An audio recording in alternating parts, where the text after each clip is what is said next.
Você já viu um ventilador de micro-ondas? Sabe como ele funciona? Vou explicar brevemente. Bom, esse ventilador, esse aqui é o motor dele, tá?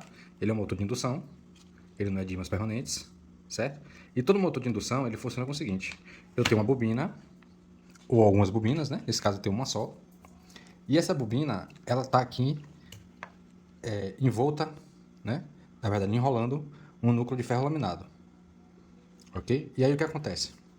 Quando a corrente elétrica passa por essa bobina, aqui nesse caso aqui é 110 volts, ela gera um campo magnético que vai fazer o rotor gerar. Geralmente esse rotor é feito com alumínio numa construção radial, tá? Então, o alumínio, o cobre tem essa propriedade de quando você induz um campo magnético nele, ele se magnetiza por um período curto de tempo. E aí, o campo magnético dele se opõe ao campo magnético da fonte e ele consegue se movimentar. Agora, observe o seguinte: geralmente os motores de indução, eles necessitam de um capacitor. Eu tenho, por exemplo, no mínimo duas bobinas, né? No mínimo, geralmente são 3, 4, 5, 6, são várias bobinas. E aí, algumas delas, uma parte, são ligadas a um capacitor, e esse capacitor tem a propriedade de atrasar a corrente em 90 graus, num ângulo complexo, 90 graus, né? Ou seja, mudar a fase e atrasar num ângulo de 90 graus. E aí, isso vai gerar uma diferença de campos magnéticos entre as bobinas, o que gera o movimento do ventilador. É o caso do ventilador que você tem em casa, funciona desse jeito. Se você for ver lá, tem um capacitorzinho ligado à parte das bobinas que faz isso.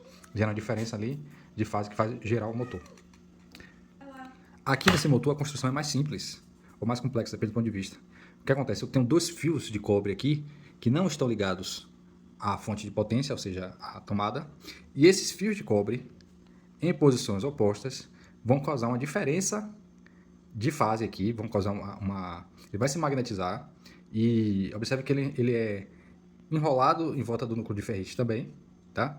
Então essa posição aqui gera uma diferença, né, de fase que permite com que o motor ele gire quando a onda sinoidal entra aqui.